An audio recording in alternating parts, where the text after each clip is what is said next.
Hello दोस्तों, आप सभी का स्वागत है मेरे इसी चैनल पर एक नए वीडियो के साथ।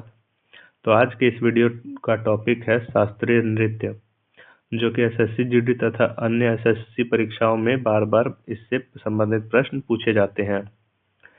तो चलिए शुरू करते हैं आज का टॉपिक।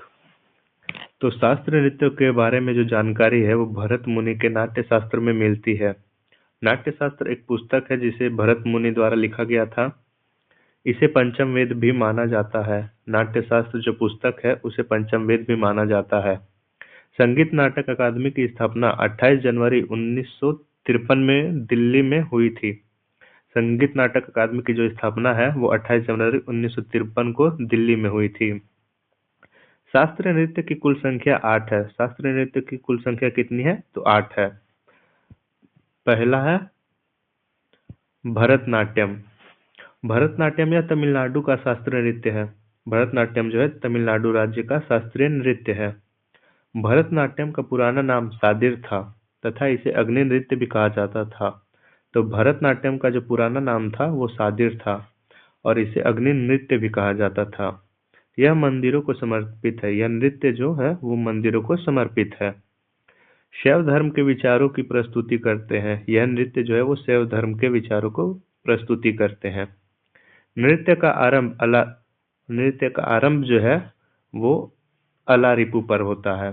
अला रिपु। नृत्य का आरंभ अला रिपु पे होता है तथा अंत जो है वो तिल्लाना पर होता है। नृत्य का आरंभ अला रिपु और अंत तिल्लाना पर होता है।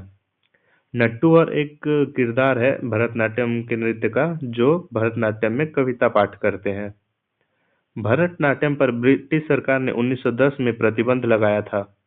ब्रिटिश सरकार ने 1910 में भरतनाट्यम पर प्रतिबंध लगाया था।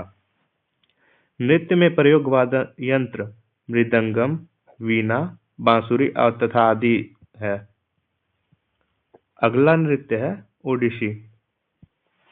ओडिसी नृत्य जो है वो ओडिशा राज्य का शास्त्रीय नृत्य है।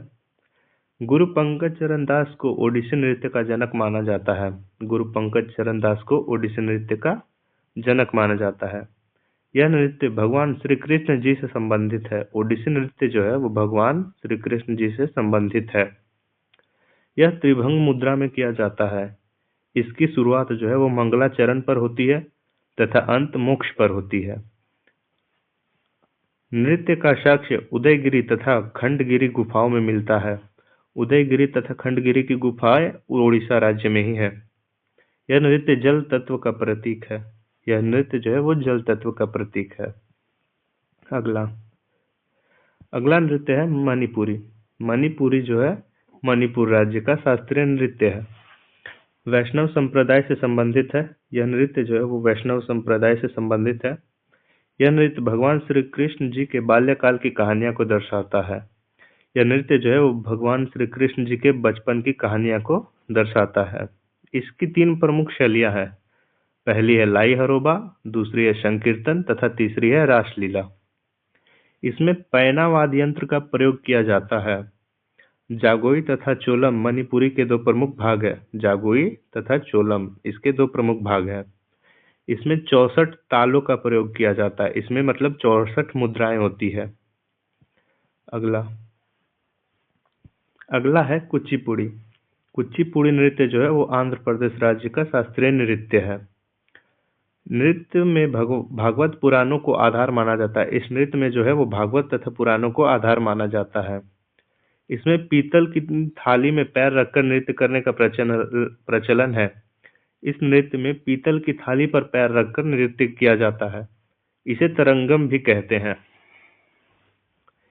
इस नृत्य का नाम आंध्र प्रदेश के कृष्णा जिले के एक गांव कुचेलापुरम पर रखा गया था। सिद्धेंद्र योगी को कुचिपुड़ी का आदि गुरु माना जाता है। सिद्धेंद्र योगी जो थे उन्हें कुचिपुड़ी का आदि गुरु माना जाता है। इस नृत्य में नर्तकों को भगवत तालु के भी नाम से जाना जाता है। इस नृत्य में जो नर्तक होते हैं उसे भगवत तालु के भी नाम से जाना जाता है। अगला है कथक नृत्य। कथक नृत्य जो है यह उत्तर प्रदेश का शास्त्रीय नृत्य है तथा यह उत्तर भारत का इकलौता नृत्य है। इसका अन्य नाम नटवरी नृत्य भी है। यह नृत्य श्री राधा कृष्ण की कथाओं पर आधारित है। यह नृत्य जो है वो राधा कृष्ण की कथाओं पर आधारित है। घुंघरू एवं चक्कर इस नृत्य की प्रमुख विशेषताएं हैं। इस नृत्य में पैरों में घुंघरू और कमर पर चक्कर बांधकर नृत्य करने की प्रचलन है। कहानी सुनने के लिए इस नृत्य का प्रयोग किया जाता है, इसे पढ़ंत कहते हैं। कहानी सुनने के लिए इस नृत्य का प्रयोग किया जाता है, जिसे पढ़ंत कहते हैं। कथक शास्त्रीय नृत्य शैली को 20वीं शताब्दी में लेडी लीला सोखे के द्वारा पुनर्जीवित किया गया था। अगला है कथकली। इसे अधिकतर पुरुषों द्वारा किया जाता है। अधिकतर, इसमें महिलाएं भी करती है लेकिन अधिकतर पुरुषों द्वारा किया जाता है। यह नृत्य जो है वो केरल राज्य का शास्त्रीय नृत्य है। रामायण तथा महाभारत इसके आधार है। इस नृत्य का आधार जो है वो रामायण तथा महाभारत है। इसमें नायक को पाचा कहते हैं तथा खलनायक को कथी कहते हैं। इस नृत्य में दो प्रमुख किरदार होते हैं, एक होते हैं नायक और एक होते हैं खलनायक। तो नायक को पाचा कहा जाता है और खलनायक को कथी कहा जाता है। इस नृत्य में चेहरे के हाव भाव को प्रदर्शित किया जाता है। इस नृत्य में जो है वो चेहरे के हाव भाव को प्रदर्शित किया जाता है। यह नृत्य आकाश तत्व का प्रतीक है। इस नृत्य में मुखौटे का प्रयोग किया जाता है। इस नृत्य में जो है वो मुखौटे का प्रयोग किया जाता है। इसमें हरा रंग सद्गुण, काला रंग बुराई तथा लाल रंग क्रोध को दर्शाता है एवं पीला रंग महिलाओं तथा संतों को दर्शाता है। नेक्स्ट है मोहिनी अट्टम। मोहिनी अट्टम केरल राज्य का शास्त्रीय नृत्य है। मोहिनी अट्टम जो है वो केरल राज्य का शास्त्रीय नृत्य है। यह नृत्य एकल महिला द्वारा किया जाता है। इस नृत्य में केवल कसाऊ साड़ी पहनी जाती है। इस नृत्य में जो है वो केरल की कसाऊ साड़ी पहनकर नृत्य किया जाता है।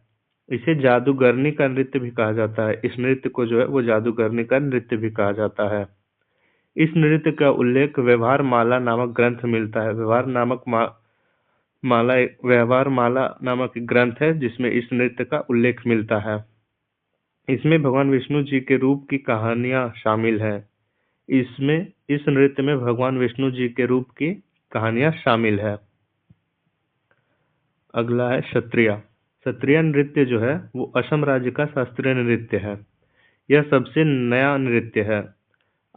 यह आठवां नृत्य है, सबसे नया। इस नृत्य को वर्ष 2000 में शामिल किया गया था शास्त्रीय नृत्य में। इस नृत्य के संस्थापक श्रीमद शंकर देव है। इस नृत्य के जो संस्थापक है वो श्रीमद शंकर देव है। इस नृत्य को पुरुष करे तो भंगी कहते हैं तथा महिला करे तो सीमंगी कहते हैं। इस नृत्य को अगर पुरुष करे तो उसे भांगी कहा जाता है तथा महिलाएं करे तो उसे सीमंगी कहा जाता है। तो आज के इस वीडियो का टॉपिक यही समाप्त होता है। कल हम फिर मिलेंगे एक नए टॉपिक के साथ। तब तक के लिए धन्यवाद। और डेली जीके के महत्वपूर्ण टॉपिक को व प्रश्नों को पढ़ने के लिए हमें सब्सक्राइब जरूर करें। धन्यवाद।